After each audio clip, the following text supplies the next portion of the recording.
to share something with you. That might put me in a very negative light, yeah. Relationships are not my forte. See if someone grabbed up my wife or something completely different ballgame. I'll walk away from here, and this has been like a therapy session.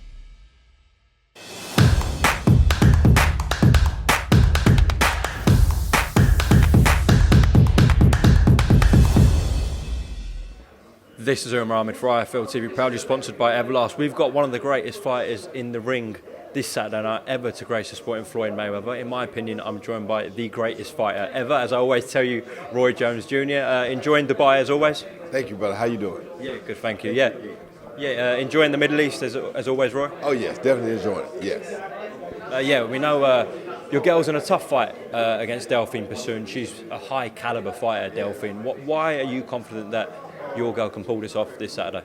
Well, you know, it's like this. Sometimes you got to, if you're gonna get there, you got to take the best shot you get to get there. This is the best chance we can get. We got to take it because Delphine is definitely a grown woman in that ring. She's probably one of the most difficult people to fight. She's probably the only person that I thought did enough to really get a decision over Katie Taylor, because she did enough in that first fight, I thought, to get the decision. Now, she didn't get it, but I thought she did enough too. So with that being said, she got to be, if not top two, at least top three best women in boxing right now. And if we're gonna make a statement, then you gotta go do something big. To do something big, you gotta beat somebody big. Well, Delphine person, you want to show that you can beat something. There you go. Here's your perfect opportunity. So everything now for the rest of your career will hinge on what we do with Delphine person, because you got a great fighter, right in front of you. Now you can go out and put on a great performance. We see. Roy, how are you enjoying training fighters? We know you've been doing it for a while now. How does the pressures compare of when you were a fighting man to being responsible for someone's career as a trainer? As a trainer, it's a little bit different because you have to try to make sure you give them every necessary tool that they might need come that fight night. So it's a lot more pressure on you as an individual because now it ain't just you doing it. You got to give it to somebody else and hope they can do it. But like I told Joshua the other day, you can't give a person heart and you can't give a person determination. You have to be willing on your own. If you're willing to learn and you got the heart, then we can teach you to fight. And that's what I can do. I can teach you to fight. But I can't fight for you. So I can't have the heart and I can't have the hunger. You got to have those two things. You got the heart and the hunger, and we can go a long ways. Yeah, I saw your interview on our channel the other day where you're talking about Joshua. He's made some comments recently saying that he was under one trainer for a long while. He wants to go and experience multiple trainers and not particularly stick with one trainer. Do you think that's a good idea? No, it's not, because everybody's going to have their own different philosophy. So if you go to Ford, they got a way they do cars. If you go to Chevrolet, they got a way they do cars. You go to Maserati, they got a way they do cars. You go to Mercedes-Benz, they got a way they do cars. You go to Rolls-Royce, they got a way they do cars. Everybody has their own different way of making a car. So if you go get parts from all of them, you're not going to have a car. But now if you go to Porsche and they make you a Porsche, you got a good car. You go to Mercedes-Benz and they make you a Mercedes-Benz, you got a good car. So you got to decide which one of these guys creates the brand of a car that you are. Which one of these guys creates the brand of car that fits your DNA. You're definitely not a Volkswagen. You're definitely not a Mack truck. You got to figure out what you are. Then you got to go to that particular, find a person that works on that particular brand of cars. Because it's not about going around everywhere trying to learn everything from everybody, because everybody's going to be different. You'll be more confused that way than you ever were before. But you got to find somebody that fits your DNA, your type of car. Find somebody that can teach your type of car, then you got something. What kind of car would you make Anthony Joshua into? Well, it's a pretty high caliber car because he can do a lot of things. You know, he has talent, he has speed, he has athleticism, he has heart, he has everything. So he could be one of those Rolls-Royce type cars if he gets into a Rolls-Royce factory. You feel me?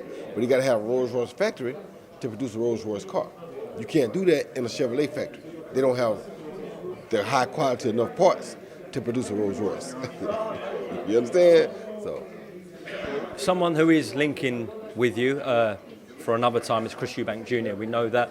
He's got his fight coming up with Liam Smith. It's going to be officially announced, we believe, soon. What kind of test does Liam Smith put in front of Chris Eubank Jr.? Oh, he's a big test. He's a big test. Liam Smith is one of the better European fighters that I've seen in a while. He's very durable. He comes straight at you. He's no games. He is what he is. He coming to win, and you got to know that. So for me, that's a great opportunity for Chris Eubank, because it'll force him to show how much improvement he has made. And he's been showing it all along. I'm not saying that he's not been showing his improvement. He has been. But it gives him an opportunity now to work even more on those improvements. And I think they'll get to see the better version of him than they've seen before because Liam Smith is going to bring out some of the better things in Chris. How do you feel about the whole Conor Benn situation now, a few weeks on? Man, listen,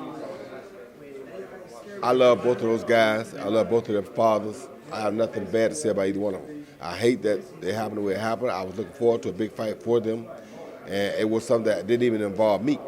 But I was happy for both of them and their families that they had an opportunity because of their fathers to have that reunitement and make a big scene. When it fell through, of course, I was highly disappointed like everybody else. And like I said, nothing bad to say about anybody. It's just, I'm sorry that it happened that way, but it happens. It's life. It must not have been meant, and it must be meant to move on to bigger and better things. So we got to go on to Liam Smith and leave that behind us. Just to close off, Roy, I know this might be a touchy subject because I know Russia's a country that was close to your heart, and you know you're a citizen of Russia. The WBC at their convention put out that they won't be sanctioning any fights involving Russian fighters, and they won't be ranking Russian fighters. How do you feel about that? Well, I just feel bad because I don't think we should mix politics and sports together. I think sports is a way to reunite the world when politics goes wrong. So I think that's not the right step we should be taking as far as helping with what's going on in the world today. I feel like sports is a way that we go above and beyond politics to reach one another and still have a way of getting along. You know, it's like if we have sporting events and we still can talk, then it's very possible that through those sporting events, we may be able to come to some other kind of agreement to where the political part can be calmed down. But without sports, there's absolutely no talk now. And that makes it worse because once you pull the sports talks away, what's the connection? So to get along in the world, we as human beings have more ways of communicating than any other animal on the planet. Yet we have the hardest time getting along. Why? Because things like this, we can't take sports away because when we take sports out of it, now we have no way of reaching one another. Sports brings love to one another. Anybody you fight, you have respect and a different admiration for that person. So sports teaches you, especially boxing, teaches you to respect your opponent even more than you probably ever did before. So taking them out of sports, to me, is not a good thing. Last one, we expect Tyson Fury, Alexander Usyk for the undisputed heavyweight championship to happen in Saudi Arabia early next year. Who wins and why? Well, it's a very good fight, hard to call. Typically, they say a good big man beats a good little man, but they're both very good fighters with very high IQs. So anything can happen. Normally, you go with Fury because he's the bigger man, but anything can happen. Roy Jones Jr., thank you very much for talking to IFL TV here in Dubai, and no doubt we'll get you after your girls' fight on Sunday, all right?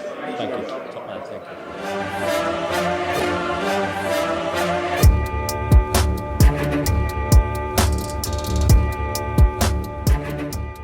I'm going to share something with y'all that might put me in a very negative light, yeah. Relationships are not my forte. See if someone grabbed up my wife or something, completely different ballgame. I'll walk away from it, and this has been like a therapy session.